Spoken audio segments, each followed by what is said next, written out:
ನಮಸ್ಕಾರ ಸ್ನೇಹಿತರೆ, ಹೇಗಿದ್ರೆ ಎಲ್ಲರೂ ಚೆನ್ನಾಗಿದ್ರೆ ಅನ್ಕೊಳ್ಳಿ ಸ್ನೇಹಿತರೆ.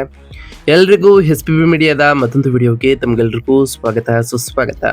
ಸ್ನೇಹಿತರೆ, ಈ 2026ರ ಈ ಒಂದು ವರ್ಷದಲ್ಲಿ ಆಗಸ್ಟ್ ತಿಂಗಳಿನಲ್ಲಿ ವೃಷಭ ರಾಶಿಯವರ ಭವಿಷ್ಯ ಹೇಗಿರಲಿದೆ, ಈ ಆಗಸ್ಟ್ ನಂತರ ಉಂಟಾಗ್ತಿರುವಂತಹ ಗ್ರಹ ಸಂಚಾರದ ಬದಲಾವಣೆಯು ಈ ರಾಶಿಯವರ ಜೀವನದಲ್ಲಿ ಏನೆಲ್ಲ ಬದಲಾವಣೆಗಳನ್ನು ತರಲಿದೆ, ಅದರಲ್ಲೂ ನಿಮ್ಮ ಜೀವನದ ವಿವಿಧ ಅಂಶಗಳಾದಂತಹ ವೃತ್ತಿಯಾಗಿರ್ಬೋದು, ವೈವಾಹಿಕ ಜೀವನ, ಆರ್ಥಿಕ ಸ್ಥಿತಿ, ಕೌಟುಂಬಿಕ ಜೀವನ, ನಿಮ್ಮ ವ್ಯವಹಾರ ಮತ್ತು ಶಿಕ್ಷಣಕ್ಕೆ ಸಂಬಂಧಪಟ್ಟಂತೆಯೇ ಏನೆಲ್ಲ ಬದಲಾವಣೆಗಳನ್ನು ಈ ವೃಷಭ ರಾಶಿಯವರು ಕಾಣಲಿದ್ದೀರಿ, ಯಾವುದರಲ್ಲಿ ಶುಭವಾಗಲಿದೆ, ಯಾವುದರಲ್ಲಿ ಬಹಳ ಎಚ್ಚರಿಕೆಯನ್ನು ವಹಿಸಬೇಕು, ಇರುವಂತಹ ಸಮಸ್ಯೆಗಳಿಗೆ ಮಾಡಬೇಕಾಗಿರುವಂತಹ ಸರಳ ಪರಿಹಾರಗಳೇನು ಎಂಬುದರ ಸಂಪೂರ್ಣ ಮಾಹಿತಿಯನ್ನು ಇದೇ ವಿಡಿಯೋದಲ್ಲಿ ತಿಳಿಸ್ಕೊಡ್ತಾ ಹೋಗ್ತಾನೆ.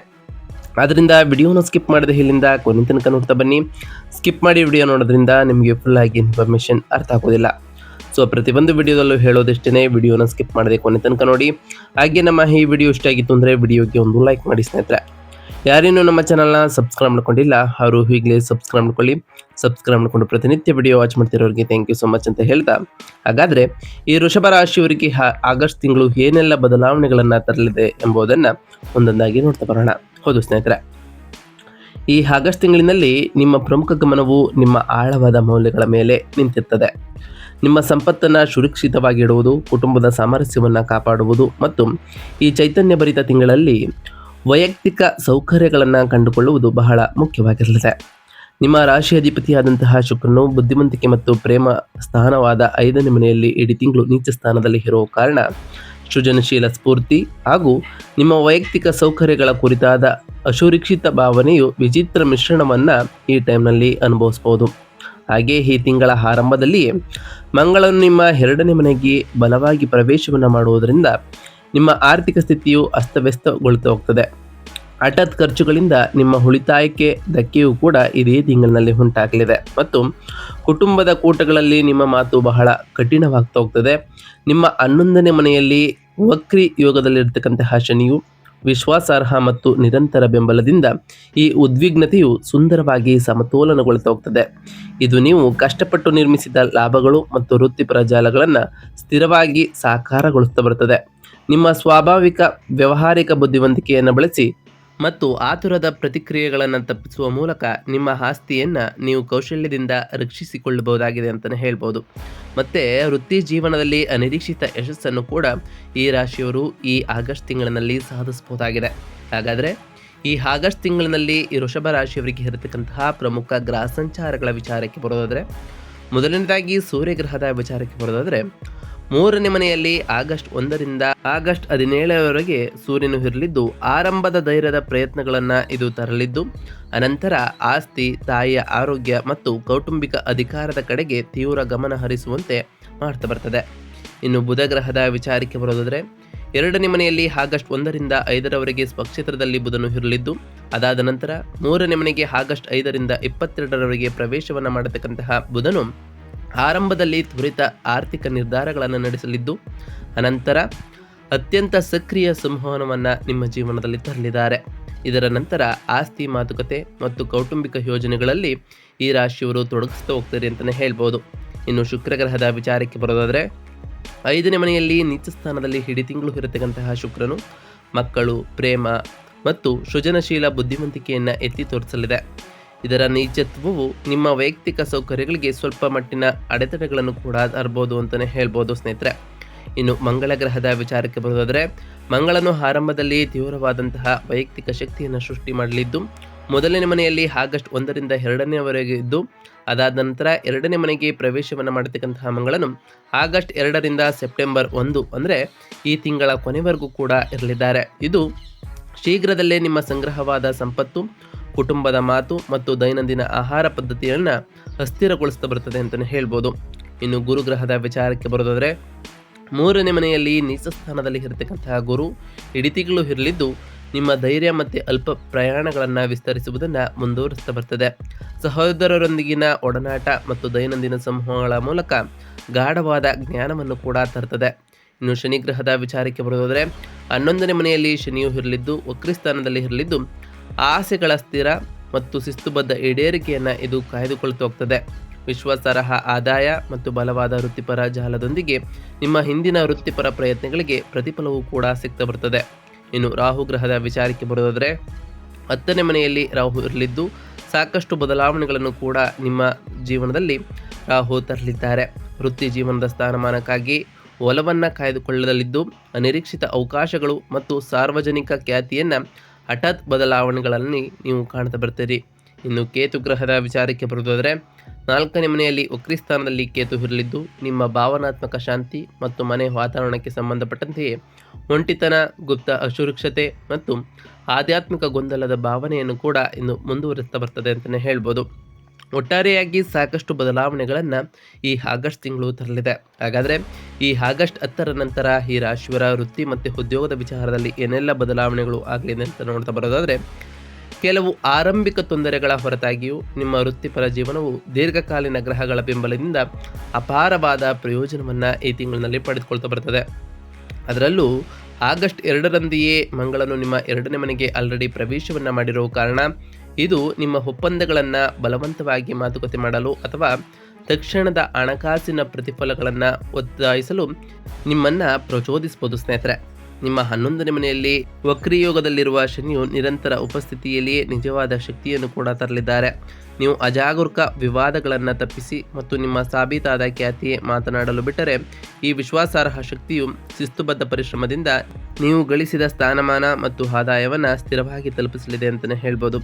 ನಿಮ್ಮ ವೃತ್ತಿಪರ ವೇಗಕ್ಕೆ ಮತ್ತಷ್ಟು ಬಲ ತುಂಬುತ್ತಾ ರಾಹುವು ನಿಮ್ಮ 10ನೇ ಮನೆಯಲ್ಲಿ ತನ್ನ ಸಂಚಾರವನ್ನು ಕೂಡ ಮುಂದುವರಿಸುತ್ತಾನೆ. ಇದು ನಿಮ್ಮ ದೈನಂದಿನ ಕೆಲಸದಲ್ಲಿ ಅಸಾಂಪ್ರದಾಯಿಕ ವಿಧಾನಗಳನ್ನು ಹುಟ್ಟುಹಾಕ್ತದೆ.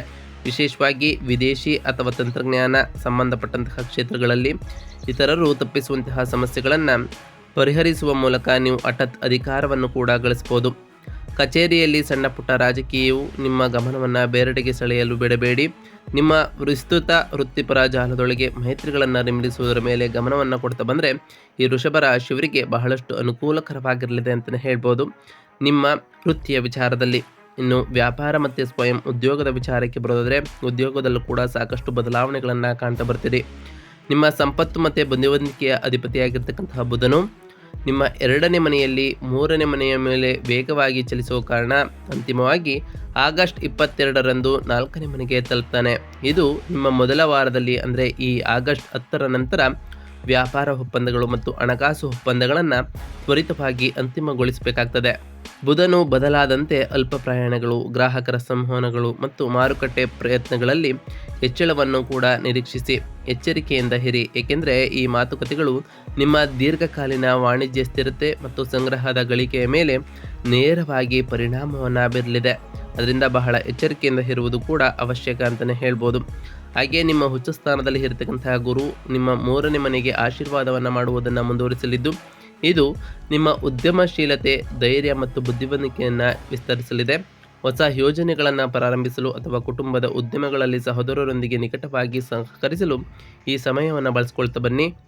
ನಿಮ್ಮ 10ನೇ ಮನೆಯಲ್ಲಿ ವಕ್ರಿ ರಾಹುವಿನ ನಿರಂತರ ಪ್ರಭಾವವು ವಿದೇಶಿ ಗ್ರಾಹಕರೊಂದಿಗೆ ಅಥವಾ ಅಸಾಂಪ್ರದಾಯಿಕ ಸರಕುಗಳೊಂದಿಗೆ ವ್ಯವಹರಿಸುವಾಗ ಬಹಳ ಅನುಕೂಲಕರವನ್ನು ತರಲಿದೆ ಅಂತಲೇ ಹೇಳ್ಬೋದು.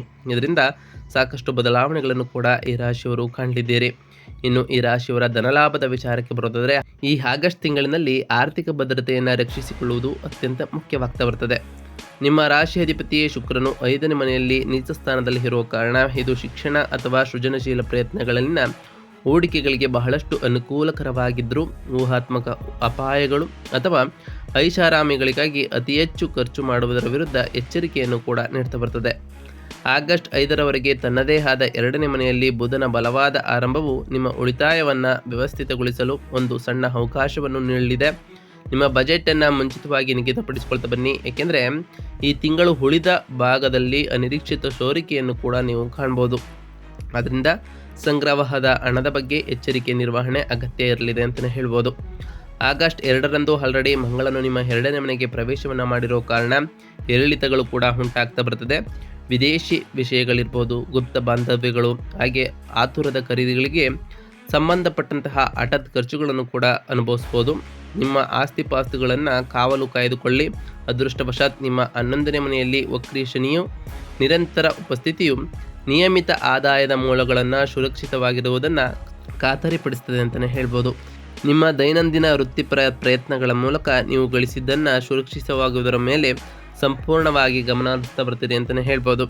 ಇನ್ನು ಆರೋಗ್ಯದ ವಿಚಾರಕ್ಕೆ ಬರೋದಾದರೆ, ಆರೋಗ್ಯದ ವಿಚಾರದಲ್ಲೂ ಕೂಡ ಮಂಗಳನು ನಿಮ್ಮ ಮೊದಲನೇ ಮನೆಯಿಂದ ಹೊರಬಂದು ಎರಡನೇ ಮನೆಗೆ ಪ್ರವೇಶವನ್ನು ಮಾಡುವ ಕಾರಣ ದೈಹಿಕ ಚೈತನ್ಯಕ್ಕೆ ಎಚ್ಚರಿಕೆಯ ನಿರ್ವಹಣೆ ಅಗತ್ಯವಿರಲಿದೆ.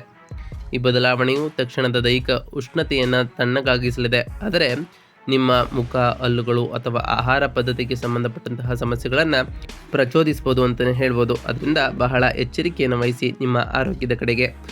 ಆಹಾರದ ವಿಚಾರದಲ್ಲಿ ಮಸಾಲೆಯುಕ್ತ ಆಹಾರಗಳು, ಒತ್ತಡದಿಂದ ತಿನ್ನುವುದನ್ನು ತಪ್ಪಿಸಿ ಅಂತಲೇ ಹೇಳ್ಬೋದು.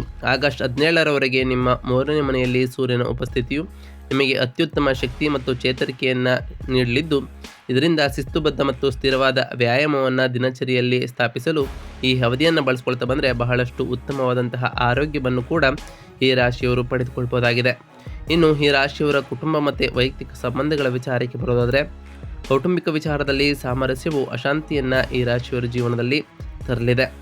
ಸಂವಹನ ಶೈಲಿಯಿಂದಾಗಿ ಬಹಳಷ್ಟು ಬದಲಾವಣೆಗಳನ್ನು ಕಾಣ್ತಾ ಬರ್ತೀರಿ. ಅದರಲ್ಲೂ ಆಗಸ್ಟ್ 2ರಂತೆಯೇ ಕುಟುಂಬ ಮತ್ತು ಮಾತಿನ ಸ್ಥಾನವಾದ 2ನೇ ಮನೆಯಲ್ಲಿ ಮಂಗಳನು ಆಲ್ರೆಡಿ ಪ್ರವೇಶವನ್ನು ಮಾಡಿರೋ ಕಾರಣ ಹಣಕಾಸಿನ ವಿಷಯಗಳ ಬಗ್ಗೆ ಬಹಳಷ್ಟು ಆಕ್ರಮಣಕಾರಿ ನಡವಳಿಕೆ ಮತ್ತು ಕಠಿಣ ಪದಗಳನ್ನು ಬಳಸುವಂತಹ ಸಾಧ್ಯತೆಯೂ ಕೂಡ ಉಂಟಾಗಲಿದೆ. ಸಂಬಂಧಿಕರೊಂದಿಗೆ ಅನಗತ್ಯವಾದಂತಹ ಬಿರುಕುಗಳನ್ನು ತಡೆಯಲು ನಿಮ್ಮ ಧ್ವನಿಯನ್ನು ನೀವು ಪ್ರಜ್ಞಾಪೂರ್ವಕವಾಗಿ ಮೃದುಗೊಳಿಸಬೇಕು. ಆಗಸ್ಟ್ 17ರಂದು ನಿಮ್ಮ 4ನೇ ಮನೆಗೆ ಸೂರ್ಯನ ಚಲನೆಯು ಕೌಟುಂಬಿಕ ಜೀವನವನ್ನು ಮತ್ತಷ್ಟು ತೀವ್ರಗೊಳಿಸ್ತಾ ಬರ್ತದೆ. ಇದು ಅಧಿಕಾರದಲ್ಲಿ ಇರುವವರಿಗೆ ಅಹಂ, ಘರ್ಷಣೆಗಳನ್ನು ಮತ್ತು ತಾಯಿಯ ಆರೋಗ್ಯಕ್ಕೆ ಸಂಬಂಧಪಟ್ಟಂತಹ ಕಳವಳಗಳನ್ನು ಮುಂಚೂಣಿಗೆ ತರಲಿದೆ. ಈ ಉದ್ವಿಗ್ನತೆಯ ಹೊರತಾಗಿಯೂ 5ನೇ ಮನೆಯಲ್ಲಿರ್ತಕ್ಕಂತಹ ನಿಮ್ಮ ರಾಶಿಪತಿ ಶುಕ್ರನು ಪ್ರೇಮ ಮತ್ತು ಮಕ್ಕಳ ಮೂಲಕ ಸುಂದರವಾದ ಮಾರ್ಗವನ್ನು ಕೂಡ ನೀಡಿದ್ದಾರೆ. ಇದರಿಂದ ಸಾಕಷ್ಟು ಬದಲಾವಣೆಗಳನ್ನು ಕೂಡ ಈ ರಾಶಿಯವರು ಕಾಣಬಹುದಾಗಿದೆ ಅಂತಲೇ ಹೇಳ್ಬೋದು. ಇನ್ನು ಶಿಕ್ಷಣ ಮತ್ತು ವಿದ್ಯಾರ್ಥಿಗಳ ವಿಚಾರಕ್ಕೆ ಬರೋದಾದರೆ, ವಿದ್ಯಾರ್ಥಿಗಳಿಗೆ ಅತ್ಯಂತ ಸೃಜನಶೀಲ ಮತ್ತು ಭಾವನಾತ್ಮಕವಾಗಿ ಸಂಕೀರ್ಣವಾದಂತಹ ತಿಂಗಳು ಈ ಆಗಸ್ಟ್ ತಿಂಗಳು. ನಿಮ್ಮ 5ನೇ ಮನೆಯಲ್ಲಿರ್ತಕ್ಕಂತಹ ಶುಕ್ರನು ಕಲೆಗಳ ಬಗ್ಗೆ ನಿಮ್ಮ ಮೆಚ್ಚುಗೆಯನ್ನು ಹೆಚ್ಚಿಸಲಿದ್ದು, ಇದು ವಿನ್ಯಾಸ, ಸಾಹಿತ್ಯ ಅಥವಾ ಸೃಜನಶೀಲ ಯೋಜನೆಗಳಿಗೆ ಅತ್ಯುತ್ತಮವಾದಂತಹ ಸಮಯವಾಗಿರಲಿದೆ. ನಿಮ್ಮ ವಿದ್ಯಾಧಿಪತಿಯಾದಂತಹ ಬುಧನು 2ನೇ ಮನೆ, 3ನೇ ಮನೆ ಮತ್ತು 4ನೇ ಮನೆಯಲ್ಲಿ ವೇಗವಾಗಿ ಸಂಚರಿಸುವ ಕಾರಣ ಇದು ನಿಮ್ಮ ಬುದ್ಧಿವಂತಿಕೆಯನ್ನು ಇನ್ನಷ್ಟು ತೀಕ್ಷ್ಣಗೊಳಿಸಲಿದೆ. ಬರವಣಿಗೆಯ ಕೌಶಲ್ಯವನ್ನು ಕೂಡ ಸುಧಾರಿಸಲಿದೆ. ಹೊಸ ಮಾಹಿತಿಯನ್ನು ಗ್ರಹಿಸಲು ಮತ್ತು ಸಂಕೀರ್ಣ ವಿಚಾರಗಳನ್ನು ವ್ಯಕ್ತಪಡಿಸಲು ನಿಮಗೆ ಸುಲಭವಾಗ್ತಾ ಇರ್ತದೆ. ವಿಶೇಷವಾಗಿ ತಿಂಗಳ ಮಧ್ಯಭಾಗದಲ್ಲಿ ಸಂವಹನವು ಹೆಚ್ಚು ಅನುಕೂಲಕರವಾಗಿ ಇರಲಿದೆ. ನಿಮ್ಮ ಅಧ್ಯಯನಕ್ಕೆ ಮುಖ್ಯ ಸವಾಲು ಮೂಲ ಕಲಿಕೆಯು 4ನೇ ಮನೆಯಲ್ಲಿ ಕೇತುವಿನ ಮುಂದುವರಿದ ಸಂಚಾರವು ಉಂಟಾಗಲಿದ್ದು, ಈ ಸ್ಥಾನವು ಸ್ವಯಂ ಕೇಳಿರಿಮೆ, ಗುಪ್ತ ಅಸುರಕ್ಷತೆ ಮತ್ತು ಸಾಂಪ್ರದಾಯಿಕ ತರಗತಿಯ ವಾತಾವರಣದಿಂದ ಆಧ್ಯಾತ್ಮಿಕ ನಿರ್ಲಿಪ್ತತೆಯ ಭಾವನೆಗಳನ್ನು ಸೃಷ್ಟಿಸುವುದನ್ನು ಮುಂದುವರಿಸಲಿದೆ. ಮನೆಯಲ್ಲಿ ಅಧ್ಯಯನ ಮಾಡುವಾಗ ನೀವು ಭಾವನಾತ್ಮಕ ಶಾಂತಿಯನ್ನು ಕಂಡುಕೊಳ್ಳಲು ಎಣಗಾಡಬಹುದು. ಈ ಗೊಂದಲವನ್ನು ಎದುರಿಸಲು ಕುಟುಂಬದ ಶಬ್ದದಿಂದ ದೂರವಿರುವ ಮೀಸಲಾದ ಹಾಗೆ ಶಾಂತವಾದ ಜಾಗವನ್ನು ಸೃಷ್ಟಿ ಮಾಡಿಕೊಳ್ಳುವುದು ಈ ರಾಶಿಯವರಿಗೆ ಬಹಳ ಅನುಕೂಲಕರವಾಗಿ ಇರಲಿದೆ ಅಂತಲೇ ಹೇಳ್ಬೋದು. ಒಟ್ಟಾರೆಯಾಗಿ ಸಾಕಷ್ಟು ಬದಲಾವಣೆಗಳನ್ನು ಈ ಆಗಸ್ಟ್ ತಿಂಗಳು ನಿಮ್ಮ ಜೀವನದಲ್ಲಿ ತರಲಿದೆ. ಹಾಗಾದರೆ ಈ ರಾಶಿಯವರು ಮಾಡಬೇಕಾಗಿರುವಂತಹ ಸರಳ ಪರಿಹಾರದ ಬಗ್ಗೆ ನೋಡ್ತಾ ಬರೋದಾದರೆ, ನಿಮ್ಮ ಬುದ್ಧಿವಂತಿಕೆ ಮತ್ತು ಧೈರ್ಯವನ್ನು ಇನ್ನಷ್ಟು ಹೆಚ್ಚುಗೊಳಿಸಲು ಪ್ರತಿ ಗುರುವಾರದಂದು ದಕ್ಷಿಣಮೂರ್ತಿ ಸ್ವಾಮಿಯನ್ನು ಪೂಜಿಸಿ ಅರಿಶಿಣ ಮತ್ತು ಕಡಲೆಬೇಳೆಯನ್ನು ದಾನ ಮಾಡಿ ಸ್ನೇಹಿತರೆ. ಹಾಗೆ ಸಕಾರಾತ್ಮಕ ಸಹೋದರ ಸಂಬಂಧಗಳನ್ನು ಖಚಿತಪಡಿಸಲು ಗುರುಸ್ತೋತ್ರವನ್ನು ಪಠಿಸ್ತಾ ಬನ್ನಿ. ಇನ್ನು ಮಂಗಳ ಗ್ರಹದ ವಿಚಾರಕ್ಕೆ ಬರೋದಾದರೆ, ನಿಮ್ಮ ಮಾತನ್ನು ತಣ್ಣಗಾಗಿಸಲು ಮತ್ತು ನಿಮ್ಮ ಸಂಗ್ರಹವಾದ ಸಂಪತ್ತನ್ನು ರಕ್ಷಿಸಿಕೊಳ್ಳಲು ಪ್ರತಿ ಮಂಗಳವಾರದಂದು ಸುಬ್ರಹ್ಮಣ್ಯ ಸ್ವಾಮಿಯನ್ನು ಪೂಜಿಸಿ ಕೆಂಪು ಹೂವುಗಳಿಂದ ಅರ್ಪಿಸಿ ಹಾಗೆ ತೊಗರಿ ಬೇಳೆಯನ್ನು ದಾನ ಮಾಡಿ ಅನಗತ್ಯ ಕುಟುಂಬ ಕಲಹಗಳನ್ನು ತಡೆಯಲು ಸುಬ್ರಹ್ಮಣ್ಯಾಷ್ಟಕ ಮಂತ್ರವನ್ನು ಪಠಿಸ್ತಾ ಬನ್ನಿ. ಆಧ್ಯಾತ್ಮಿಕ ಗೊಂದಲ ಮತ್ತು ಕೌಟುಂಬಿಕ ಅಸುರಕ್ಷತೆಯ ದೂರ ಮಾಡಲು ಮಂಗಳವಾರದಂದು ಗಣಪತಿಯನ್ನು ಪೂಜಿಸಿ ಗಣಪತಿಗೆ ಗರಿಕೆಯನ್ನು ಅರ್ಪಿಸಿ ನಿಮ್ಮ ಅಧ್ಯಯನದಲ್ಲಿ ಭಾವನಾತ್ಮಕ ಶಾಂತಿ ಹಾಗೂ ಆತ್ಮವಿಶ್ವಾಸವನ್ನು ಮರಳಿ ಪಡೆಯಲು ಗಣಪತಿ ಅಥರ್ವ ಶ್ರೇಷ್ಠವನ್ನು ಪಠಿಸ್ತಾ ಬನ್ನಿ ಸ್ನೇಹಿತರೆ. ಪ್ರತಿ ಶನಿವಾರದಂದು ಓಂ ಶಂ ಶನೈಶ್ವರಾಯ ನಮಃ ಎಂಬ ಮಂತ್ರವನ್ನು ಜಪಿಸಿ ಹಾಗೆ ಪ್ರತಿ ಶುಕ್ರವಾರದಂದು ತಾಯಿ ಜಗನ್ಮಾತೆಯಾದಂತಹ ಲಕ್ಷ್ಮೀ ದೇವಿಗೆ ಪೂಜೆಯನ್ನು ಸಲ್ಲಿಸ್ತಾ ಬನ್ನಿ. ಇದರಿಂದಲೂ ಕೂಡ ಸಾಕಷ್ಟು ಬದಲಾವಣೆಗಳನ್ನು ಕಾಣ್ತಾ ಬರ್ತೀರಿ ಅಂತ ಹೇಳ್ತಾ ಇದಾಗಿತ್ತು ಇವತ್ತಿನ ಒಂದು ವಿಡಿಯೋ ಸ್ನೇಹಿತರೆ. ವಿಡಿಯೋ ಇಷ್ಟ ಆಗಿತ್ತು ಅಂದರೆ ವಿಡಿಯೋಕ್ಕೆ ಒಂದು ಲೈಕ್ ಮಾಡಿ. ಯಾರೇನು ನಮ್ಮ ಚಾನಲ್ನ ಸಬ್ಸ್ಕ್ರೈಬ್ ಮಾಡ್ಕೊಂಡಿಲ್ಲ ಅವರು ಈಗಲೇ ಸಬ್ಸ್ಕ್ರೈಬ್ ಮಾಡ್ಕೊಳ್ಳಿ. ಸಬ್ಸ್ಕ್ರೈಬ್ ಮಾಡ್ಕೊಂಡು ಪ್ರತಿನಿತ್ಯ ವಿಡಿಯೋ ವಾಚ್ ಮಾಡ್ತಿರೋರಿಗೆ ಥ್ಯಾಂಕ್ ಯು ಸೊ ಮಚ್ ಅಂತ ಹೇಳ್ತಾ ಹಾಗೆ ಕಮೆಂಟ್ನಲ್ಲಿ ಓಂ ಶನೈಶ್ವರಾಯ ನಮಃ, ಓಂ ಲಕ್ಷ್ಮೀನಾರಾಯಣಾಯ ನಮಃ, ಓಂ ಅಂಗರಾಯಕಾಯ ನಮಃ, ಓಂ ಗುರುಭ್ಯೋ ನಮಃ ಎಂದು ಕಮೆಂಟ್ ಮಾಡಿ ಸ್ನೇಹಿತರೆ. ಸಿಗ್ತೀನಿ ಮತ್ತೊಂದು ವಿಡಿಯೋದೊಂದಿಗೆ. Thank you for watching.